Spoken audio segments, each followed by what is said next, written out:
So hello hi বন্ধুরা, সবাইকে জানাচ্ছি রাধে রাধে। আমি তোমাদের স্নেহা, আবারও চলে আসলাম নতুন একটা ভিডিও নিয়ে। আশা করছি সবাই ভালো আছো, আমিও ভালো আছি। আর দেখো, এখন চলে যাচ্ছি মেয়েকে টিউশনে দিতে গিয়ে চলে যাব আমার বৌদির সাথে আমি একটু মার্কেটে, যেহেতু একটা কানের কিনবো বলেছিলাম এর জন্য। তো দেখো, গিয়ে দেখি ও রেডি হয়নি, তো ও শুয়েছিলাম, আমিও শুয়েছিলাম, তার সাথে আবার ও উঠে রেডি হয়ে নিল ফটাফট। আমি আবার বাইরে এখন দাঁড়িয়ে আছি টোটোর জন্য। তারপর কিছুক্ষণ দাঁড়িয়েছিলাম, বলছিলাম এখান থেকে আর পাওয়া যাবে না, তো চল একটু হাঁটি, তারপরে ওদিক থেকে নিয়ে নেবো। তো একটু হেঁটেই আমরা পেয়ে যাই টোটো, তারপরে উঠে পড়ি ওদের দুজনেই। তো এই নিয়ে একটু হাসাহাসি করছিলাম, যেহেতু টোটো পাচ্ছিলাম না এই জন্য। চলো তারপর চলে আসি এই যে মহাবিস্তানের সামনে। তো আমাদেরকে উল্টো দিকে নামিয়ে দিয়ে, এই জন্য আমরা বলছিলাম কি পাজি লোকটা আমাদেরকে উল্টো দিকে নামিয়ে দিয়েছিল। আর দেখো এইদিকে হচ্ছে আমরা হাঁটতে হাঁটতে যাচ্ছি, আর আমি বলছি এই যে মার্কেটে আসলে এই একই প্যাঁ আওয়াজ হতেই থাকে। আর এই যে চুড়িদারগুলো দেখছো, টু পিসগুলো এত পছন্দ হয়েছিল, আমরা ভেবেছিলাম কি 250 টাকা করে হয়তো, কিন্তু না, এটা হচ্ছে 450 টাকা করে। যখনই বলেছে 450, তখনই আমরা এখানে থুয়ে চলে যাই।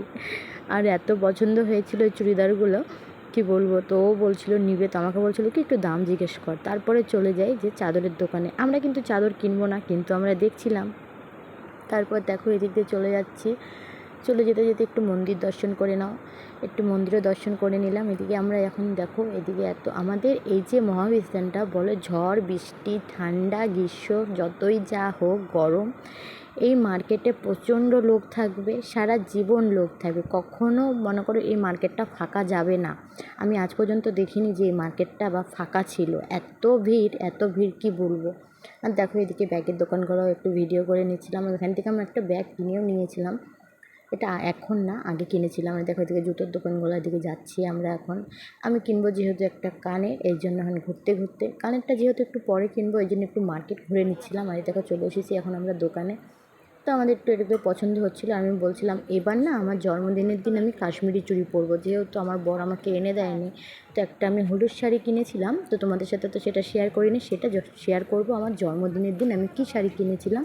তার সাথে আমি কিনবো একটু কাশ্মীরি চুড়ি, তাই আমি বলছিলাম ওকে যে এবার একবার কাশ্মীরি চুড়ি পরবো জন্মদিনের দিন। তারপরে আমাদের এখানে একটু পলাগোলা পছন্দ হয়ে যাচ্ছিলো। আর এই দেখো কাশ্মীরি কানের দুলগুলো এত পছন্দ হয়েছে কি বলবো, কিন্তু আমি তো পরতে পারবো না এগুলো। আর এদিকে দেখো ও হচ্ছে ওর ছেলের জন্য কয়েকটা প্যান্ট নিচ্ছিল, যেহেতু ছোটো বাচ্চা আর হচ্ছে টিউশন পড়তে যায়, এই জন্য প্যান্ট নিচ্ছিল। আর এদিকে আমি তো জুতার দোকানের চান্স পেয়ে ভিডিও করে নিলাম। আমি দেখো হাঁটতে হাঁটতে যাচ্ছি আমরা, কী করবো আর খালি হাঁটবো আর হাঁটবো। এখন যাচ্ছি আমরা পানের দোকানে। তো এখন ওখানে হচ্ছে যেহেতু মাসি বলেছিল ওকে পান নিতে, এই জন্য ও পান নিয়ে নিচ্ছিল ওর মার জন্য।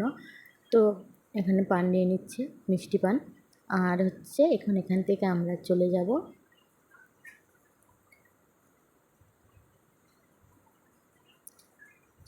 রাস্তা দিয়ে আমরা হাঁটছি। আর এই দেখো ক্যামেরা করছে, আমি একটু তুলে নিয়েছি, চুপ করে তুলে নিয়েছিলাম। দেখো ক্যামেরা করতে করতে যাচ্ছে। আর যখন টাকা পয়সা বেশি আনি তখন আমাদের চোখে এই সমস্ত জিনিস পড়ে না। আর না, আমি বাজারে গিয়ে লটকা চোখে পড়ে গিয়েছিল, আর আমার লটকা খেতে এত ভালো লাগে কি বলবো। তখনই আমি লটকা কিনে নিয়েছি, আমি বলছি আমাকে একটু 10 টাকার লটকা কিনে দিয়ে আমি খাই। তো তারপরে নিয়ে নিলাম আমরা 10 টাকার লটকা। এবার আমরা খেতে খেতে যাচ্ছি। আর এই দেখো কালা চোখ, এই জন্য দেখা যাচ্ছিল না, যেহেতু ওখানে অন্ধকার, এই জন্য আমরা হাঁটতে হাঁটতে রাস্তা দিয়ে লটকা খেতে খেতে যাচ্ছি। আর আমার এত ভালো লাগে লটকা খেতে, আমি কি বলবো। তারপরে আর টোটো তো এখন পাবোই। তারপরে চলে যাই, একটা টোটো দেখতে পাই, টোটোটা চলে টোটোর মধ্যে বসে লটকা খেয়ে দুজনে চলে আসি বাড়ির দিকে। আর তো কিছু খাইনি, শুধু লটকাটাই খেয়েছিলাম। তো লটকা খেয়ে তো আমার বাড়িতে এসে পেট ব্যথা শুরু হয়ে যায়। তো এই যে টোটো ধরে এখন আমি চলে এসেছিলাম বাড়িতে। আর বাড়িতে এসেই আমার কাজ, আমার ডিউটি। আমার শ্বশুর আমাকে বলছে যে চপ মাখো, চপ দিয়ে মুড়ি দিয়ে চানাচুর দিয়ে সমস্ত কিছু দিয়ে আমাকে মেখে দাও। এটা না আমার রোজ দিনের ডিউটি, রাত্রে 8টা 8:30 9টা বা যে কোনো সময় যখন আমার শ্বশুর আসবে কাজের থেকে, তখন আমাকে এই জিনিসটা মেখে দিতে হবে। তো দেখো এই জিনিসটাকেও আমি সুন্দর করে মেখে ঠেকে নিয়ে বাটিতে করে দিব, সবাই আমরা এখন এটাকে মজা করে খাবো। খাওয়ার পরে আর আমার আবার অভ্যাস, দেখো এখান থেকে আমি চুপ করে একটা চপ নিয়ে মুখে ঢুকিয়ে দিয়েছিলাম। দেখো, তো চপটা আমি খেয়ে নিয়েছিলাম, এত টেস্ট হয়েছিল চপগুলো। আর দেখো এদিকে আমার কাজকর্ম সব শেষ, আমার আর ভালো লাগছিল না। চলো, আমার ভিডিওটা কেমন লাগলো অবশ্যই ভালো লাগলে একটা লাইক করো। টাটা।